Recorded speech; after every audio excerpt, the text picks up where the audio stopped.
प्रिय मित्रों, नमस्कार। फुटबॉल का फंडा में आपका फिर स्वागत है। किसी ने बहुत ठीक कहा है कि प्रत्येक समाधान एक नई समस्या को जन्म देता है। Means every solution of a problem gives a new problem. अभी कुछ दिन पहले स्पोर्ट्स पर बहुत सी स्टेटमेंट्स वक्तव्य आए हैं। जैसे गृह मंत्री श्री अमित शाह जी ने कहा कि पिछले 10 वर्षों में स्पोर्ट्स बजट 5 गुना बढ़ गया है। और केंद्र सरकार की और कई नई पॉलिसी आई हैं जिनमें बड़े अच्छे प्रावधान किए गए हैं। जैसे नेशनल स्पोर्ट्स बोर्ड बनेगा, नेशनल स्पोर्ट्स इलेक्शन पैनल बनेगा, नेशनल स्पोर्ट ट्रिब्यूनल बनेगा आदि। और अभी दिल्ली सरकार की पॉलिसी देखें, एक अखबार की खबर छपी कि बड़ा हेडिंग था, ऐतिहासिक फैसला किया गया है। मुख्यमंत्री खेल प्रोत्साहन योजना के अंदर अब ओलंपिक गोल्ड मेडल को 7 करोड़ मिलेंगे, पहले 3 करोड़ मिलते थे। सिल्वर को 5 करोड़ मिलेंगे, पहले 2 करोड़ मिलते थे। और ब्रॉन्ज को 3 करोड़ मिलेंगे, पहले जो 1 करोड़ मिलते थे। ऐसे ही नगद प्रोत्साहन की हर राज्य और केंद्र सरकार द्वारा घोषणाएं करी जाती हैं।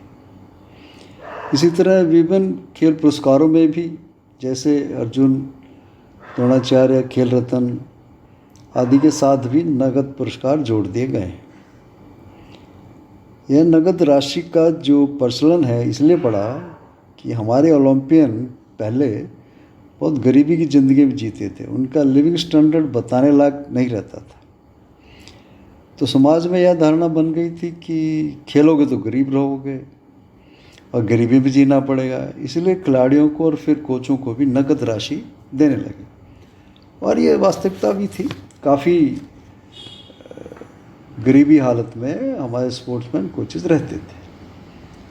आइए अब नगद राशि के कारण नई प्रॉब्लम आ गई है, नई कठिनाइयाँ आ गई हैं, उसको डिस्कस करते हैं। सबसे पहले डोपिंग। ओलंपिक मेडल जीतने पर सभी राज्यों और केंद्रों की राशि का अगर अनुमान लगाएं लगभग, तो एक ओलंपियन को 15 से 20 करोड़ के इनाम मिल जाते हैं। काफ़ी आकर्षक राशि है।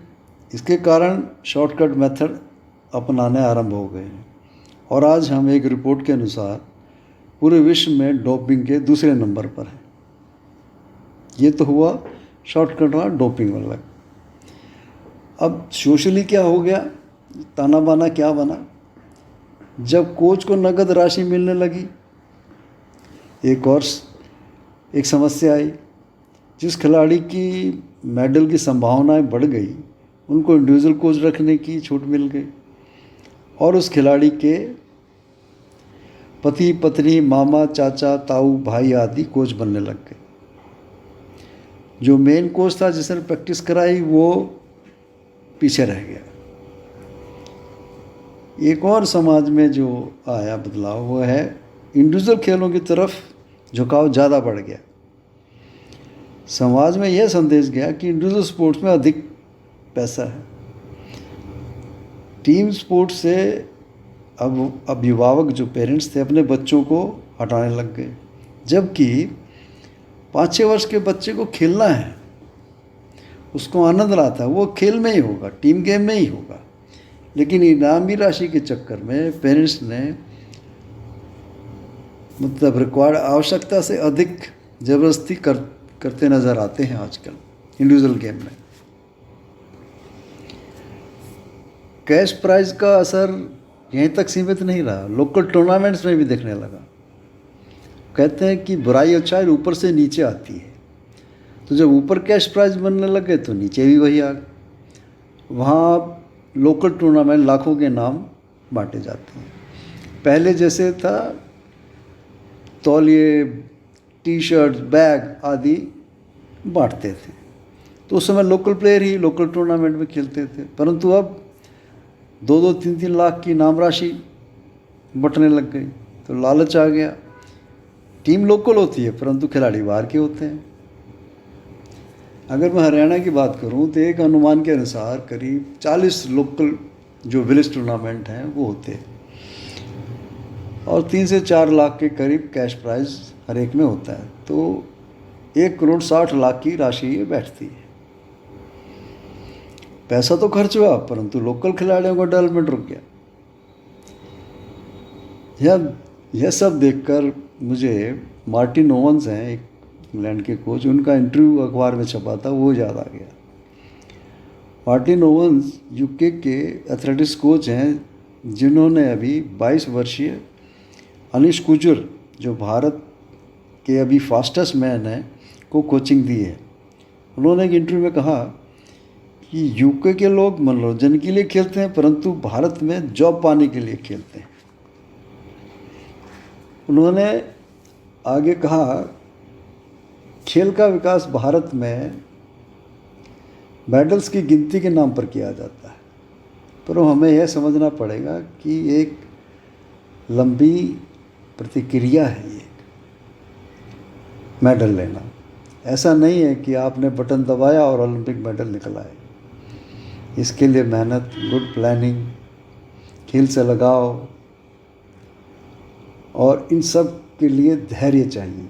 यह धीमी गति से होने वाली क्रिया है और वह भी ग्रास रूट से शुरू होती है, जिसे हम कैच देम यंग बोलते हैं। ओलंपिक मेडलिस्ट 23-24 साल की आयु में एकदम से नहीं बन जाता है, उसके पीछे 16-17 वर्ष की कड़ी मेहनत होती है। इन सब को देखते हुए भारत में कहा जाता है कि भारत में पैसे की कमी नहीं है, कमी है तो सोच के कि पैसा लगाना कहाँ है। चलो अब आइए दिल्ली की बात करते हैं। दिल्ली की स्पोर्ट्स यूनिवर्सिटी अभी तक एक स्कूल में ही चलती है। बहुत साल हो गए उसको बने हुए, कोई इंफ्रास्ट्रक्चर उसमें बढ़ाया नहीं, वायदे बहुत बड़े।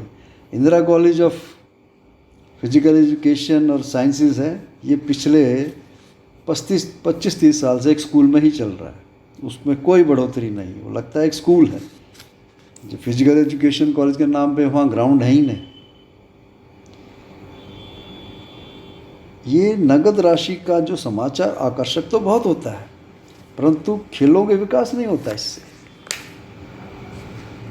जैसे हमने देखा सिडनी ओलंपिक्स 2000 में हम 71वें स्थान पर थे और 2024 में पेरिस ओलंपिक में भी 71वें स्थान पर रहे, जबकि पैसा बहुत बढ़ गया, काफ़ी बढ़ा है। लेकिन तो अब क्या करें, विश्व में बहुत से ऐसे देश हैं जिनकी प्रति व्यक्ति आय कहें या उनकी अर्थव्यवस्था कहें भारत से बहुत कम है, परंतु ओलंपिक्स में बहुत ऊपर है। इसका निष्कर्ष यही निकलता है कि हम अपने संसाधन सही दिशा में नहीं लगा रहे हैं। एक और वक्तव्य आया था, बहुत महत्वपूर्ण है, जो केंद्रीय मंत्री मनसुख मांडविया जी का था, जो उन्होंने नेशनल फेडरेशन को बोला, put the interest of the nation first and shed your egos if you truly wish for India to become a global sporting powerhouse. अर्थात अगर आप चाहते हैं कि भारत विश्व खेलों में शक्ति बने तो आप अपनी ईगो, अहंकार छोड़ें और देश प्रथम के बारे में सोचना होगा। भारत में हमें मेडल की काउंटिंग, खेलों के प्रति समाज में जागृति लानी होगी। काउंटिंग से पहले कितने आए मेडल बाद, लेकिन समाज में ये जागृति लानी होगी खेलों के बारे में। इसीलिए प्रधानमंत्री जी ने एक बहुत अच्छा सुझाव ओलंपियंस को दिया था। उन्होंने कहा था कि आप अपने इलाके में 75 स्कूलों में विज़िट करें और बच्चों को अपने अनुभव के साझा करें और अपनी दिनचर्या के बारे में बताएं।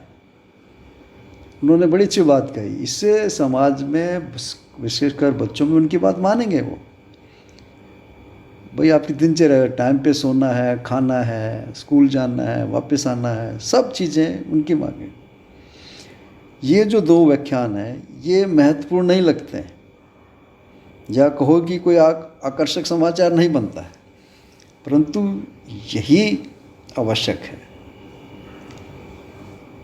ऐसे खेलों के प्रति जागरूकता बढ़ाने में ये कोई भी जब ओलंपियन स्कूल में जाता है तो उसका असर पड़ता है। अभी तक ये जो समाचार मिल रहे हैं वह यही है कि हमारे संसाधन खेलों की बिगड़ती हुई व्यवस्था को सुधारने में लगेंगे, न कि आने वाले समय में चैंपियन कैसे बनेंगे इस पर, क्योंकि चैंपियन बनाने के लिए 15 से 20 साल तक का समय लगेगा। लेकिन इतना जोखिम कोई नेता या नौकरशाह क्यों उठाएगा? इसीलिए कहा गया है समाज में खेलों के प्रति जागरूकता लाकर ही खेलों का विकास संभव है। धन्यवाद। आज के इतना ही, फिर किसी विषय पर मिलेंगे। नमस्कार।